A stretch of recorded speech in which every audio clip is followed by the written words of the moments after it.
একটা বাচ্চা হওয়ার জন্য কি দরকার? বলে যে দুইটা জিনিসের দরকার।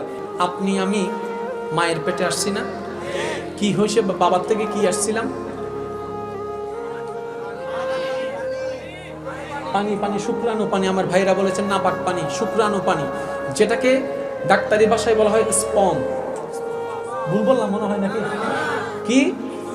আমার ভাইদেরকে জিজ্ঞেস করেন, আমার কথা না, আপনাদের এলাকার সন্তান, কৃতি সন্তানকে জিজ্ঞেস করেন একটা বাচ্চা হওয়ার জন্য কি দরকার? বলে যে দুইটা জিনিসের দরকার। একটার নাম হচ্ছে এক্স এক্স, আর একটার নাম হচ্ছে এক্স ওয়াই। জোরে বলেন, আরো জোরে। এবার এক্স এক্স এক্স ওয়াই বিজ্ঞানের ভাষা, আমার ভাষা নয়। এবার আপনার আমার নবীর হাদিসকে সামনে রাখেন। নবীকে একদিন জিজ্ঞেস করছেন একজন সাহাবী, সবাই জানেন, শুধু আমি মনে করাই দিচ্ছি, ইয়া রাসূলুল্লাহ, আমার উপর কার অধিকার বেশি? বলে যে তোমার মা। বলে যে তারপরে? বলে যে তোমার মা, তারপরে তোমার মা, তারপরে তোমার বাবা। মার কথা কয়বার? জোরে বলেন, মার কথা কয়বার? এই হাদিসটা শুনলে, বিজ্ঞানটা বুঝলে আপনি বুঝতে পারবেন আল্লাহ আপনাকে কেমন ধর্ম দান করেছেন। তাহলে আপনি ঝগড়া করবেন না, গবেষণা করবেন। আমাদের গবেষণার বড় অভাব, বলেন না, আমাদের গবেষণার বড় অভাব। আপনার নবী আমার নবী ওই সাহাবীর প্রশ্নের উত্তরে আম্মার কথা কয়বার বলেছেন? আরো জোরে বলেন, কয়বার? নবী তো একবার বললে হয়ে যেত, তিনবার বললেন কেন? কথা কয় না? নিশ্চয় কোনো কারণ, নিশ্চয় কোনো কারণ। 1986 সালে একজন বিজ্ঞানী তার গবেষণার মধ্যে গবেষণা করে দেখলেন মানব জনমের জন্য দুইটা জিনিসের দরকার। একটার নাম এক্স এক্স, একটার নাম এক্স ওয়াই। সমস্ত বিজ্ঞানের ছাত্র ভাইয়েরা আমার ছাত্র আরো বেটার জানে। এবার সেই বিজ্ঞানী গবেষণা করে দেখলো ওই ক্রোমোজোমগুলা প্রত্যেকটা এক্স এর মধ্যে ওয়াই এর মধ্যে কিছু ক্রোমোজোম আছে। এই ক্রোমোজোমের গঠিত হয়ে একটা সন্তান মায়ের পেটের মধ্যে কনসিভ হয়। বিজ্ঞান আমাদেরকে জানাচ্ছে। এবার বিজ্ঞান আমাদেরকে এটাও জানালো ওই ক্রোমোজোমের ভিতরে এক্স এর ক্রোমোজোম থাকে 15 কোটির উপরে, আর ওয়াই এর ক্রোমোজোম থাকে 5 কোটি। একটু বুঝবেন, এই জিনিসটা একটু জটিল। ওয়াই এর ক্রোমোজোম 5 কোটি, সবাই বলেন ওয়াই এর ক্রোমোজোম, এক্স এর ক্রোমোজোম 15 কোটির, জোরে বলেন না, 15 কোটির। তার মানে ওয়াই এর চাইতে এক্স এর গুণ 3 গুণ বেশি। বড় চমৎকার বিষয় কি জানেন? বিজ্ঞান বলে ওয়াই আসে বাবার থেকে, এক্স আসে মায়ের থেকে। বলেন না সুবহানাল্লাহ।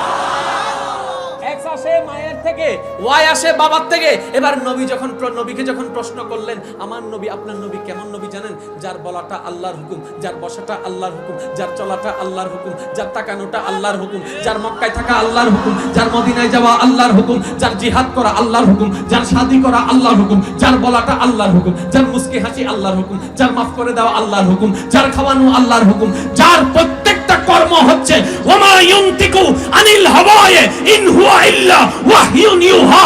তিনি হচ্ছেন আপনার আমার কামলিওয়ালা নবী মুস্তাফা। চিৎকার দিয়ে বলেন সুবহানাল্লাহ।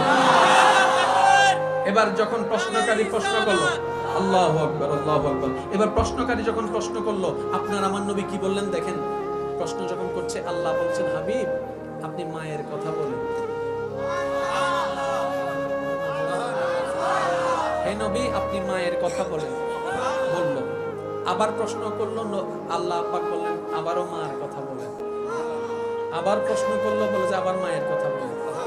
নবী বলে আল্লাহ 3 বার? বলে যে আমি যেমনে বলছি বলেন না, আমি যেমনে বলছি আপনি বলেন না। 3 বার বলার পরে এবার যখন বললেন বাবার কথা, এবার বিজ্ঞানের এই থিওরিকে সামনে রাখেন, নবীর হাদিসকে সামনে রাখেন। বিজ্ঞানও বলতে বাধ্য হবে 1450 বছর আগে এই থিওরি তো প্রকাশ হওয়ার কোনো গ্যারান্টি নাই, কারণ টেকনোলজি উন্নতি হয় নাই। তখন তারা বলতে হবে ইসলাম কোনো কারো ব্যক্তির বানোয়াটি ধর্ম নয়, এটা স্রষ্টার পক্ষ থেকে আসা একটা নির্ভেজাল ধর্ম। চিৎকার দিয়ে বলেন সুবহানাল্লাহ। আর একটু জোরে বলেন না সুবহানাল্লাহ।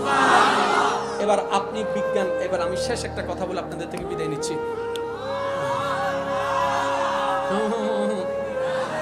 না আচ্ছা,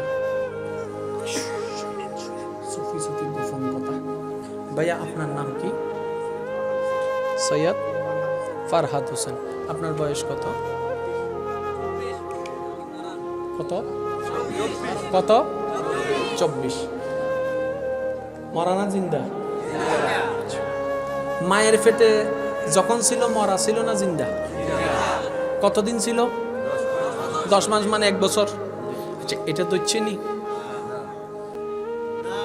তো, এটা ধরেন কেমন হইব?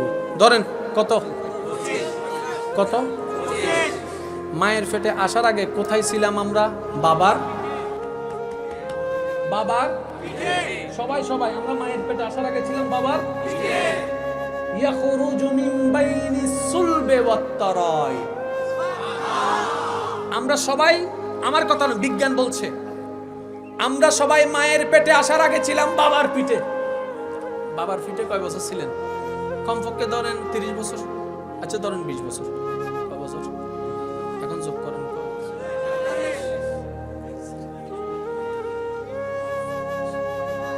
বাবার ফিটে আসার আগে আপনি আমি কইছিলাম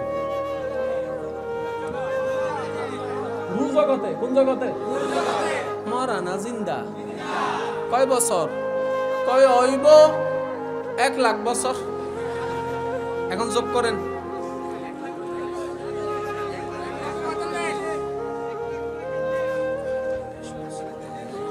ইয়া করছেন আজকে করে যাইয়া কইবেন আম্মা 1 লাখ হইয়া গেছে গা, দেন বিয়া।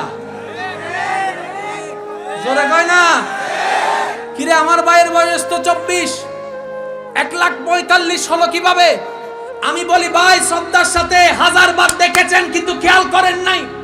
ভোটার আইডি কার্ড বাইর করেন, জন্ম নিবন্ধন বাইর করেন, সেখানে জন্মসাল যেখানে লেখা আছে সেখানে একটু খেয়াল করেন।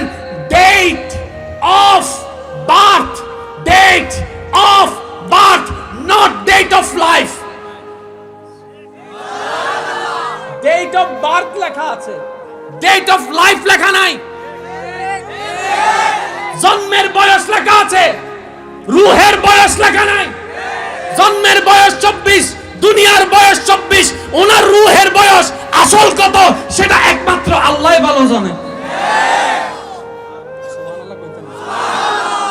আমি মূর্খ মানুষ তো ভাই, আপনাদের দোয়াই করতেছি, নাহলে কিচ্ছু আমার কাছে নাই।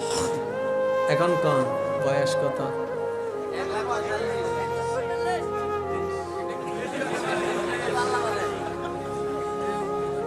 এবার বুঝতে পেরেছেন জিবরাইল যখন নবীর সাথে কথা বলছিল, নবী যখন জিবরাইলের প্রশ্নের উত্তরে বলেছিলেন জিবরাইল ওই তারকাটা আমি নবী মুস্তাফা ছিলাম।